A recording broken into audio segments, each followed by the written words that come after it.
the pilgrimage. If you can hear this, you are still alive.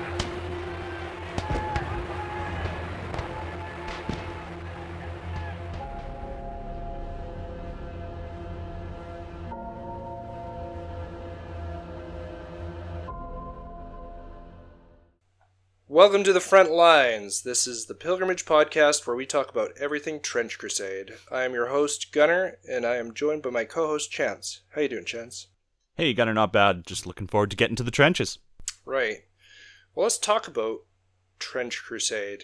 Yeah. And what it is. And well, I guess let's talk about why we're doing this a little bit Yeah, first. definitely. It was around fall when we do this LAN kind of thing together with our friends where we get together, play a bunch of LAN games and stuff. And Definitely. even before that, I was kind of scrolling through Facebook, and then all of a sudden this Trench Crusade Kickstarter Right. kind of popped up on my feed. And we've been playing war games for a while now. Like, I've been playing for about 11 to 12 years, and you have got me into this fantastic hobby. Thank you very much. Yeah, no problem. Anytime. And although my wallet really feels it. Yep, definitely. But it's been great. We all play kind of a bit of smattering of Sigmar and 40K and such. But anyway, so I'm scrolling through Facebook, and all of a sudden this Kickstarter comes up, and it's Trench Crusade, and I start looking at the art, and I start looking at the models, and I'm just like, oh my god, like... Just blown away by it, yeah. It's so good. Like, yeah. Warhammer 40K is grimdark, but man, this takes it up. Definitely takes the cake. So, I'm looking at this thing, and I'm just like, oh man, like... Are we going to really add on another game to our list? Because we're also trying to get Necromunda started, and we also play D&D on the side and stuff like that, but it just didn't seem feasible at the time. So anyway. Yeah, we all have plenty of time, right? That's right. Just not so much time. So we get to our LAN, and all of a sudden one of our friends, Andrew, is like, check this out. And sure enough, it's Trench Crusade. And Andrew doesn't play with us. No. So I knew it instantly as soon as he was like, you should look at this. We had to get it. I knew we were all going in. So sure enough, Definitely. all of us got in this, and it just took off like crazy on Kickstarter. Oh, yeah. It is such a success, and we just want to grow the community and try to make this as big as possible, because I think this thing could take off huge. Yeah, it's already gotten such a huge following, and I mean to be part of that is going to be great, and get started right from the ground floor. Yeah, I agree. I think it's the best time to get in on this, especially since the Kickstarter's just getting filled out now, and people are starting to get the game in their hands. The rulebook's going to be coming out shortly. Let's just get a ton of people in on this, because I want this to be big. I think it's great. Definitely. Especially when we talk about these guys that developed this game and what they're kind of standing for. It's just... Some huge people. Hitting all the nails on the head. Yeah. So what is Trench Crusade? I guess for anybody that is just starting out, not knowing anything about this, Trench Crusade is a skirmish-based tabletop war game. And what that means is that you're going to have probably 8 to 20 models, and you're going to maneuver them around yourself on a war table, and you're going to roll dice and use rules to kind of battle with an opponent and try to win the game through different objectives or whatever means that you've laid out beforehand.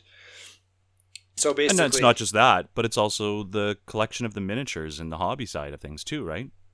Absolutely.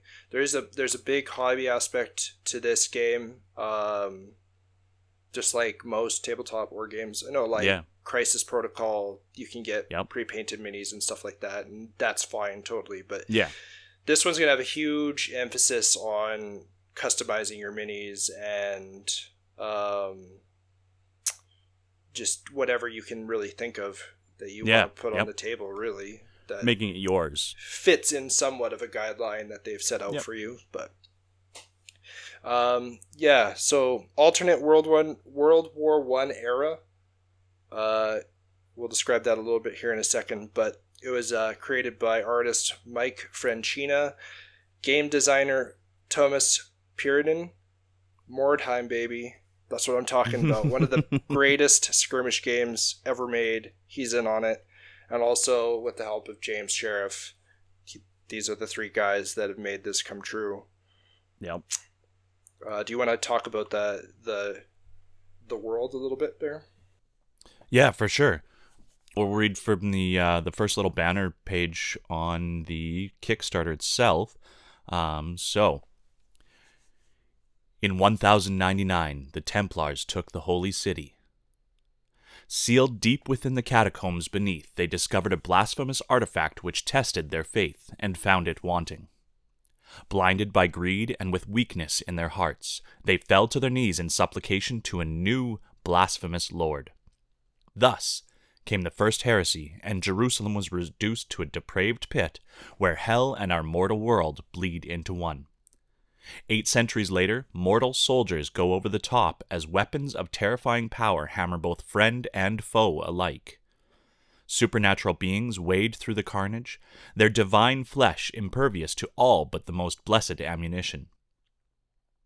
Even with such incalculable might, the armies are at a stalemate, and minor victories are snatched through daring raids and flank attacks. This is hell on earth. This is Trench Crusade. It's just hell has come to earth, and we're using muskets and bolt action rifles and swords and hammers to fight them off. It is and horrible machines. It's terrible world. Yeah. It's great. And what I love about this, right under in this banner, is intended for mature audiences. Absolutely. Like, it is not a gentle world. That's right. It's out there in the open right now. This game is not for everybody. Yeah. Like, if you were a person of strong religious faith, I mean, there's some offensive content that's involved with definitely. This. And we will get into that later with our different podcasts episodes. What is what's going on with that? Yeah. But what I want to mention too, with this first picture, oh man, they just hit every single aspect of this game within this first picture on the Kickstarter. That's that giant shell. Giant artillery shell with a carving, a relief of an angel on it that they have propped up in their trench to worship. Yeah. It's definitely a shrine. Like it's a shrine to an artillery shell. Amazing. I thought that was that's probably one of the best pieces of art. Yeah. And there's people making that for their tables now. They have one of those little shrines out there in their trenches, and it's amazing. I love it. Well, even in that banner there, in that picture, there's like skulls lined within, set into the trenches. Like, it's so dark. You didn't see that in actual World War I. You didn't just set skulls into the trenches. I sure hope not. No. That'd be quite demoralizing.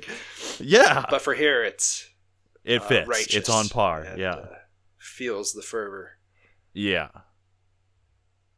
All right. Well, we can talk about a little bit of the factions, unless you had anything else on the starting you wanted to add. But not huge. No, I think it's a good time to talk about the different factions that are available for players to take command of. You're taking command of forces of both heaven and hell. And yeah, I think it's a good time to talk about that. So first and foremost, we have the Trench Pilgrims. Now, these are my boys. I love these guys so much. And when we did we're sitting in that land and we're picking out, like, who's going to pick this? Who wants this? Who wants this? I was just like, okay, you guys pick whatever you want.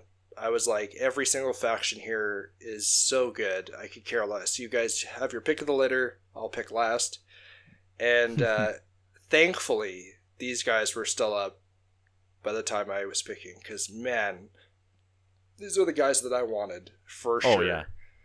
I just want to let it be known, mine was picked for me. As in the 40k universe, I'm a follower of Nurgle, and here I'm now also a follower of Beelzebub. That's right. You don't get a choice. Yeah. You are the plague. Yeah, what was really great about this army that I really liked is that I followed a specific rule of thumb when it came to 40k or Sigmar, and that, or fantasy, Warhammer Fantasy, and that the core unit, you have to like that core unit. Oh, definitely. Because you're going to be painting and modeling that unit the most. Exactly. And I'm telling you, these trench pilgrims with their helmets and their aesthetic, yeah, amazing. These guys are so cool. And they're barefoot into battle. Ooh. They must not let anything impede their flesh from touching Holy Land. Yikes. Anyway, so we got those guys. They're basically... they're the quote-unquote good guys in this, which is insane. Yeah. Anything when it comes to Grimdark, it seems like good guys in quotations. Very much quote-unquote, yeah. I mean, they're doing it willingly, so... Yep. But they are devout, basically just random citizens wherever they find their kind of calling through, whether it's through going to church or just, I don't know, like zealous citizens. That's right. They have made it their purpose to make a pilgrimage out to the lands of war to throw themselves against the forces of hell. And I love that. I love it. Just, you know, random Joe picking up the Lee Enfield and going nuts. And then we have our Heretic Legion.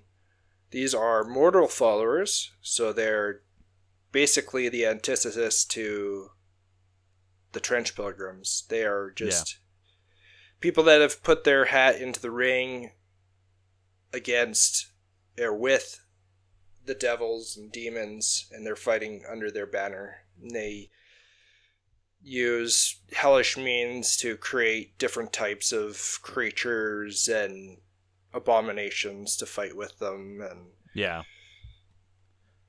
they're pretty sick looking. They're so cool. They're really cool too.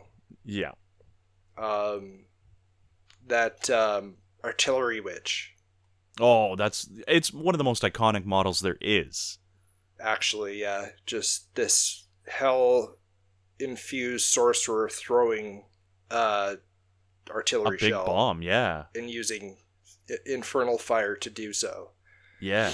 I just recently saw on Instagram this, somebody made a diorama that was probably about a foot tall, and they had infernal fire throwing several artillery shells with this infernal witch just throwing. It was such a beautiful model. I wish I could show you right now, but it's so good.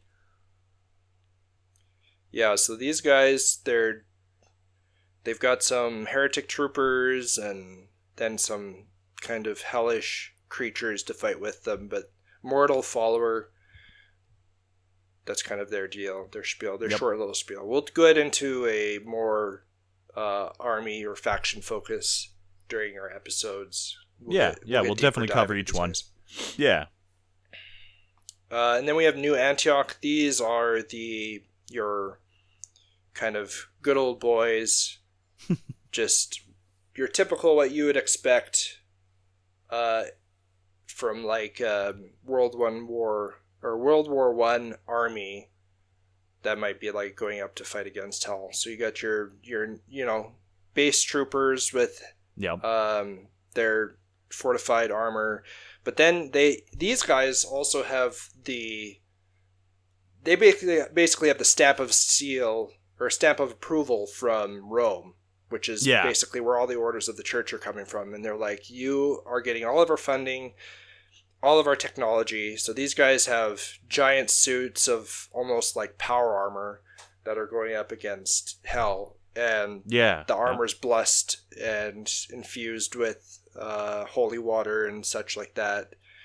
So And I mean, even their names are so like religious sounding, like the yeoman. You got your sniper priest. I mean, a trench cleric. I love that sniper priest too, because he is blind. Yeah. Like his eyes, Absolutely. Yeah. It's He like, is shooting with the force of God behind him. yeah, I love that. I love that. So if you want just not too crazy, like out there as Still far a as little aesthetics, then these guys are for you. But you want to fight for the forces of, yes, quote unquote, good. Yeah. Then we have Court of the Seven-Headed Serpent. And this is... I don't know much about these guys. This is like the Devil Zone. Yeah. And 7 of the greatest, most wicked, and most cunning of the archdevils are like... They're the generals of this army. So where you have the Heretic Legions, they're basically random humans that have said, pledge themselves to Lucifer. This is the army of Lucifer coming through the gates of hell. So, these are the actual demons and stuff coming out of hell? Literal demons. Yeah. Okay. And the models kind of represent that. This is the Hell Legion. Just the most crazy, unhinged models you've ever seen. Just the Hell Knights look amazing. So good. So good. Yeah.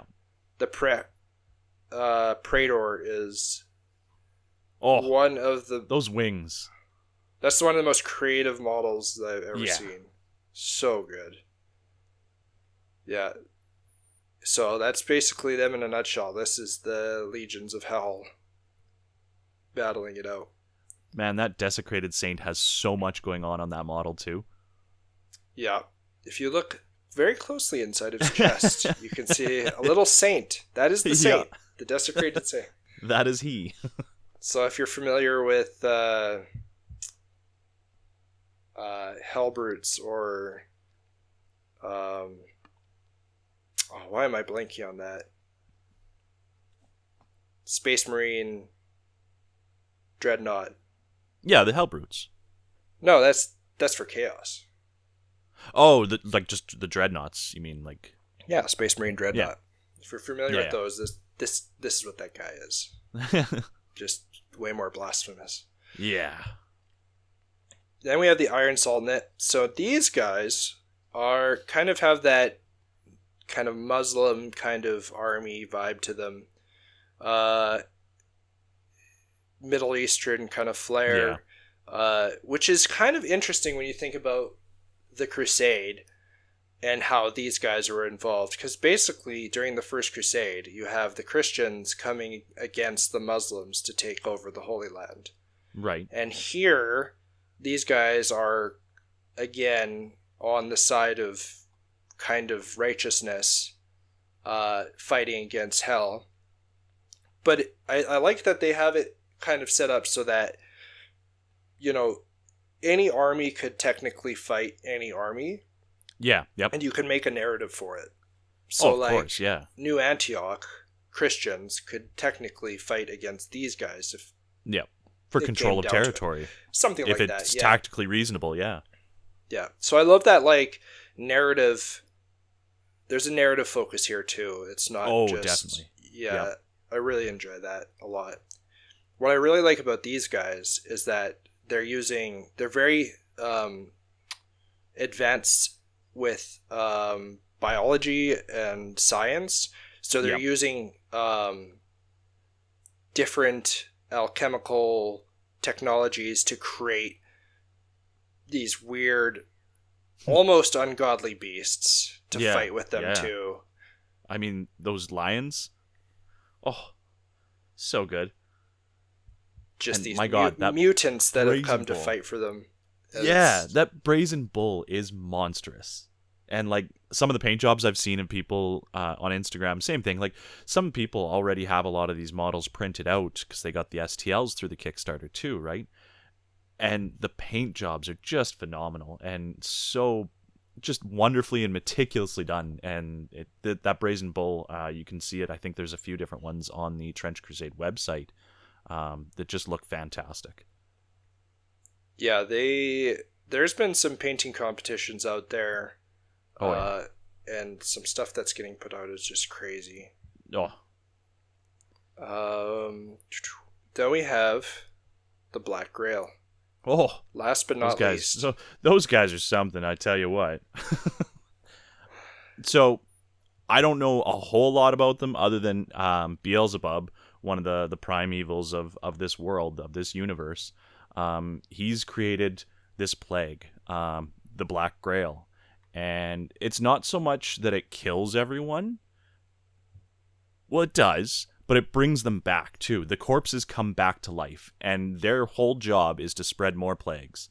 So Beelzebub just wants to keep spreading plagues, but counter to the Warhammer 40k universe, he is not a jovial dude. He is a very angry dude, and he does not want anyone living. I love that, like, with the other factions, there's definitely a clear, like, these are the Trench Pilgrims, and that these are the, the Forces of Hell, and that the, like, the Court of the Seven-Headed Serpent, like, that's what they're called. Yep. But the Black Grail is just a plague. Like, that 100%. Is a plague, and anything that it touches, then it's just Black Grail. It's not good. Yeah. Like... And I mean, to be fair, like the Black Grail is also a cult. There's the cult of the Black Grail, right? So I mean, there's people that follow the cult. Yeah, sure, yeah. Yeah, these models are crazy too. Oh, they're gross, unbelievable.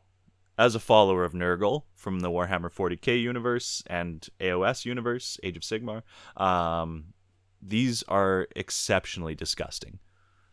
The amalgam is just this hulking mass of rotting flesh with guns just protruding out all over its body. I mean, I love it. The imagery is beautiful. Those models are all glorious. I'm so excited to get them in my hands and paint them.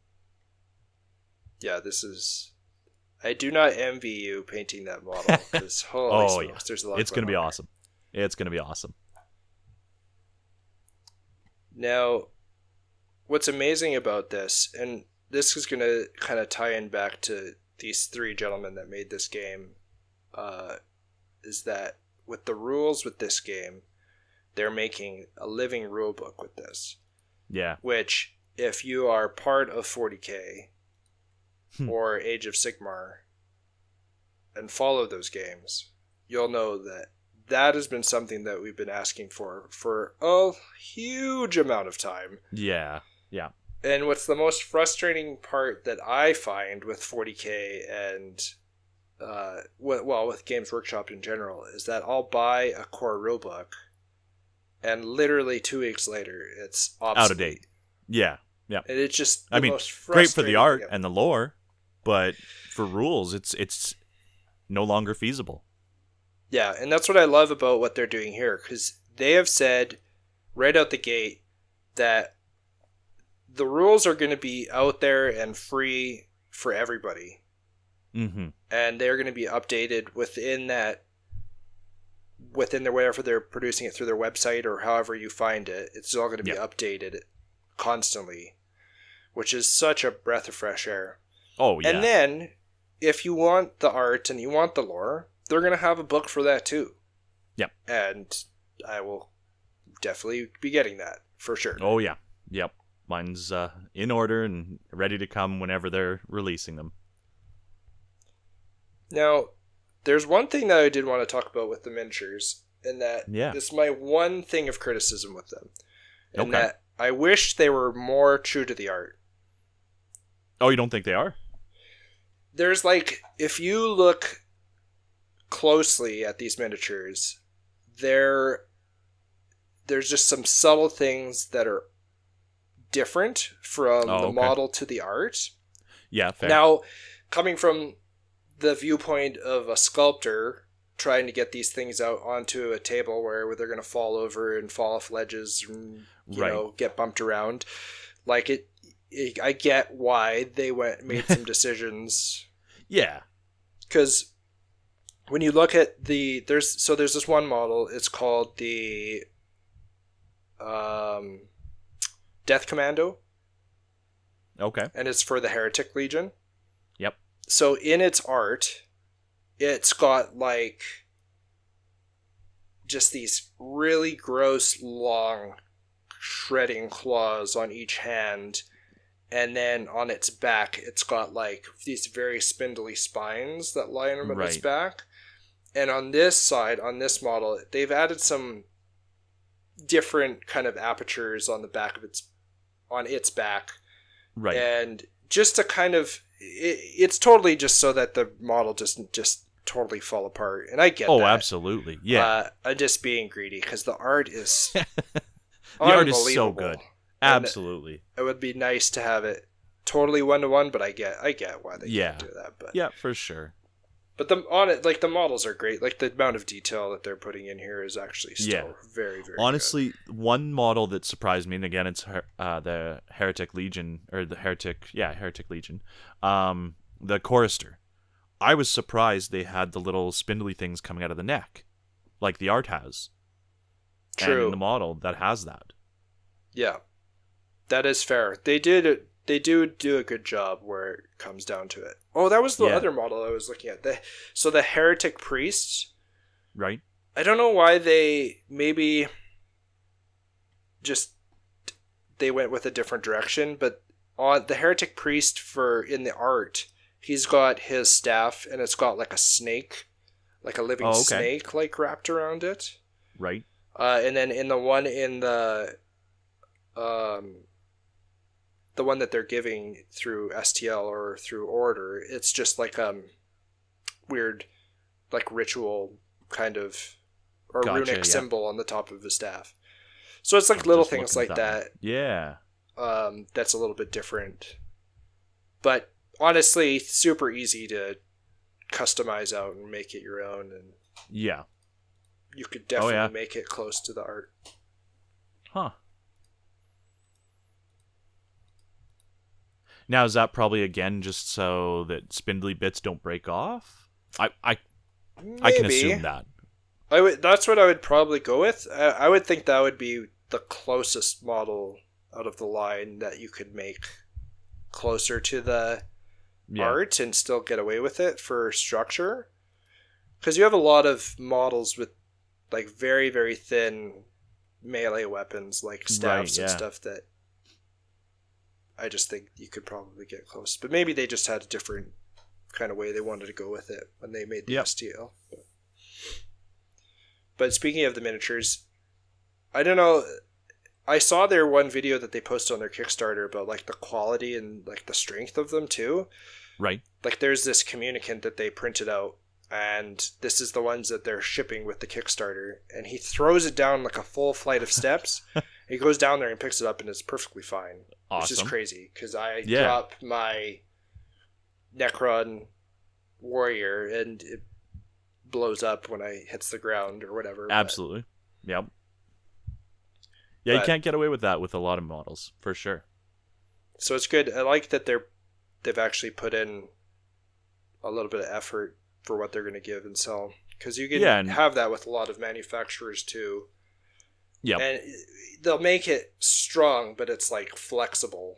And all the weapons are like rubber. Oh, yeah. Yeah. I hate that so much. Well, yeah, it takes away from the integrity of the model itself in its own way, right? True. Yeah. Because then you're going to have it bending and then the paint's going to flake off, and you don't want that. Yeah.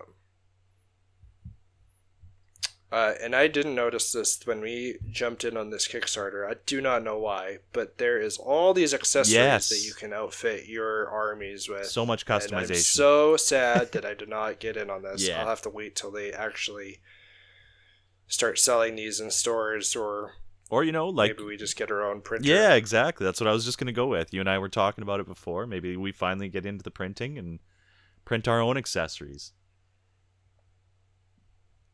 Might have to happen. Yeah. Speaking of printing and stuff like that, miniatures. You can customize, right? Like, it doesn't just have to be totally. their stuff. Yes. Right? And what's great about this and the people that make this game is they're just like, go nuts. Yeah. Do whatever you want. Like, speak for the community. Customize That's your miniatures. They are always... They said themselves verbatim, they will always be completely legitimate. That's fantastic. I love that. Absolutely love that. Because maybe somebody can't get the true box, of whatever it is, but they really want to play it, and they've got something that would work. Done. You're playing, yeah. Play the game. Yeah. No one's going to stop you. Exactly, yeah.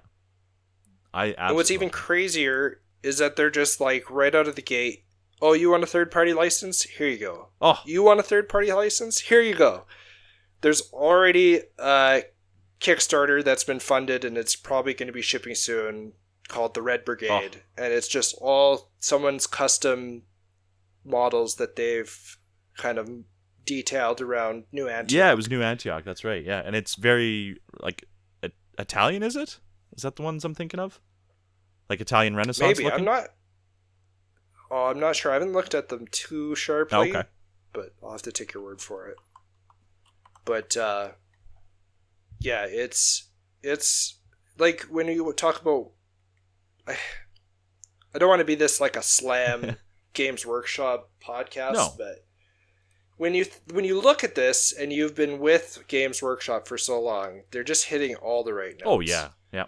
Like, it's only been till a few years back that they started actually releasing and doing third-party for the Warhammer franchise. And it's been crazy successful. Like, they're making so much money off of that now just by doing that. Yep. I can't believe they didn't do it sooner. No, yeah. But you get these great games like Space Marine 2. You're getting animations done on Amazon Prime. That is the best Warhammer cinematics that we've ever seen. Yep. So it's just, I love that they've literally, it looks like they've taken a page. They said, okay, well, what can we do better? That was and working. then just yeah. hit every note. Yeah. Absolutely love that. I love it. Yep. So with the Kickstarter, they actually came out, they have some terrain that you could purchase too as well. Yep. Now, I guess if you're new to tabletop wargaming, I think it's hard to say that this is absolutely necessary for you to have to play the game, but at least in my opinion, I feel like it's kind of necessary to have to play the game. I mean, like, it's sort of, yes. Super hard. Yeah. It's super hard to just throw your models down onto a bare table. I would use anything. Cereal boxes, doesn't matter. Put them on its side to create trenches, Totally. That's right. Use whatever you want, whatever you can find. But I think having something on the table to block some line of sight gives it more life. Make it so that you're not just doing straight line movements. It's going to make your game way more narrative, way more engaging. Way more immersive to it, yep. Yeah. So, it's... the one thing that I can say about this trench kind of structure that they've made that you can purchase, it's not terrible, but I think in the future I'm going to just make some, like, a trench network. And so many people already are, like styrofoam. Yeah. Totally. Shout out to Black Magic Craft, because that guy, I've been following that guy on YouTube, and he's creating all this iconic different terrain features that you can see in all the artwork. Oh, okay. And he's making his own too. He made this like bleeding church thing. And it looks so good. It looks so good. But he made a trench network himself, and it's a little bit of effort. Yep. Like, I would say it's just effort. Yeah. It's not hard. As with anything in this hobby, it's a hobby, or it's effort and time, right? You have to put something into it, right? Definitely. But otherwise, like the little pieces of little kind of random bits terrain, really good though. Oh yeah, yep. Really good. And at the bottom there, Trench Artillery Shrine. Oh yeah. The iconic Trench Artillery Shrine. It's beautiful. Makes me want to worship it. Well, you can. Nothing's stopping. Yeah, there's absolutely nothing stopping you but you. Then they've partnered up with Baron of Dice. Yeah. And I've heard nothing but good things about these guys. Very, very crisp lines, Yep. crisp corners, roll well. They're not weighted like some other dice manufacturers that you find. Yep. What would have been really nice is if they put in just a couple of the minus dice. Oh, like that yeah. are just off color within the set. Right, yep.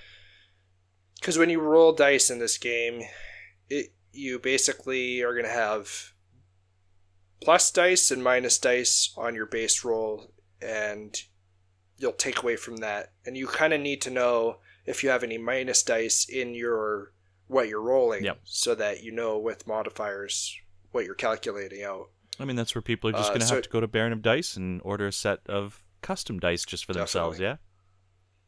Definitely get a few minus dice in there. Yeah, exactly. It's not a bad idea. And then, so now we go to the stretch goals on this Kickstarter. Oh, some good ones. And man, so good, so good.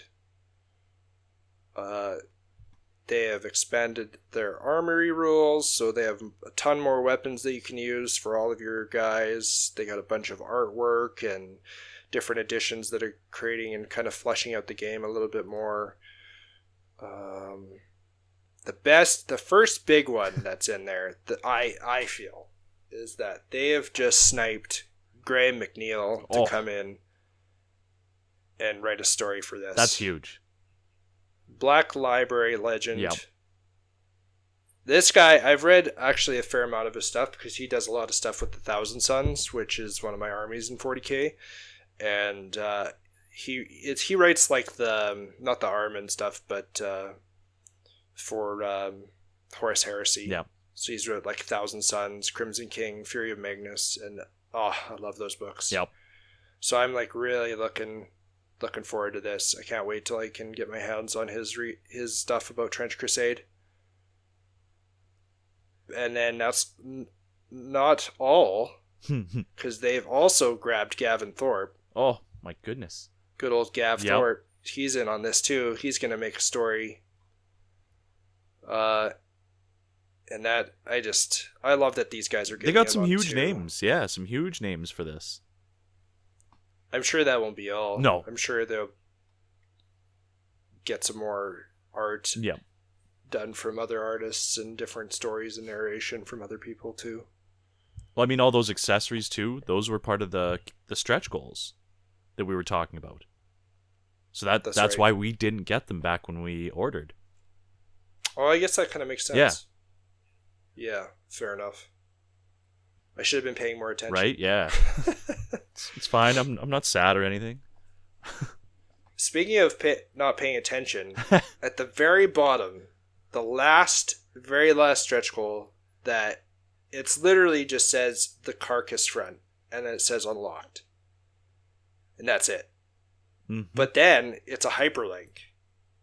So you click on this thing, and all of a sudden you find out that we have unlocked a campaign mode.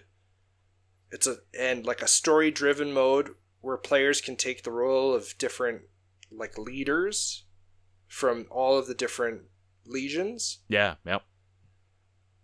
Oh man, and it says in that kind of link Yep. that they were planning on this being its own Kickstarter, but because this Kickstarter was successful. a smashing success, Yeah. that they're just like, yeah, you guys have it. You guys all get a digital copy of it. Here you go. Yeah, digital copy of the rules, digital copy of the narrative. You just have it for free. It's wild. No problem. It's so good. Oh, it's so good. But what was kind of neat that I kind of picked out from reading this is that on their little bullet points for this carcass front is that they said you're going to get the rules for free and you're going to get the STLs for the models for free. Yep. So new models, baby. Oh, yeah. And what I think it's going to be, because they had this, you're going to be taking the role of one of the historical warband leaders. Yep. I think we're getting like a special character models. Each. Yep. Yeah, named character models for your warbands. I think so. Yeah, it's got it. Oh, it'll be good. Oh, it's going to be so good. So excited. Well, and then it kind of just like leaves us with kind of their final summation of their Kickstarter and what Trench Crusade is. And initially, like these three guys, they just were kind of bumming around an idea that they wanted to make this game and see where it went. And all of a sudden, they've just banked like $3 million plus. I think they've reached 4.5 total. Oh, really? I think I saw that on their Instagram page. I think I could be absolutely wrong, but yeah, good for those guys. Oh, it's fantastic. So they're kind of now. Forgive me because I don't know. I haven't really kept up for if they've made a post about any further addition to this, but they kind of said that for right now it'd be like this is life-changing kind of money. Huge. In that they would love to see if they can have like a dedicated team to just keep up with the seasonal rules, keep up with the narrative play, and the solo rules and match play and more models. Of course, try to flush this out.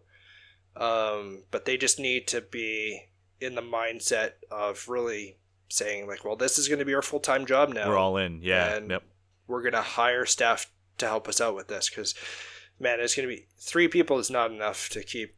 That's what it is going. 3 people. Like, that's insane. Well, they have a bunch now, but like to start with, it was really just the 3 of them. Yeah. Creative, the leads. Yeah. That's insane. Yeah. So I hope, and that's kind of with our hope with this podcast too, is that like, it'd be nice to force their hand a bit. Yeah. It's like, oh, we have, there's 20,000 people that went in on this Kickstarter. Oh, all of a sudden 100,000 people are playing this game. Okay, maybe we should, do this. Yeah, for sure. I would love to see this game just grow. All of a sudden turn from skirmish into, I have these World War I era tanks rolling across the battlefield. Just amazing. As we have full-fleshed armies. Yeah. Oh, it'd be so good. So I got to go to the hobby store and start buying model tanks and stuff, is what you're telling me? Well, maybe not me. You can hold off for now. Maybe not me, yeah. Well, I think that maybe wraps up the first podcast. I think so, yeah. Yeah. Unless you got anything else you want to add. I mean, other than just let us know if there's anything you guys want to hear about specifically. If there's anything you want to tell us, I mean, of course, I don't know, Gunnar, if you want to hit up the socials. That's right, sure. So you can join us on the Facebook group at The Pilgrimage Podcast. You can also join our Discord, link in the Facebook group, and YouTube video. And also follow us on Blue Sky Social at Pilgrimage Podcast. And with that, until next time, keep marching and don't shoot till you see the red in their eyes.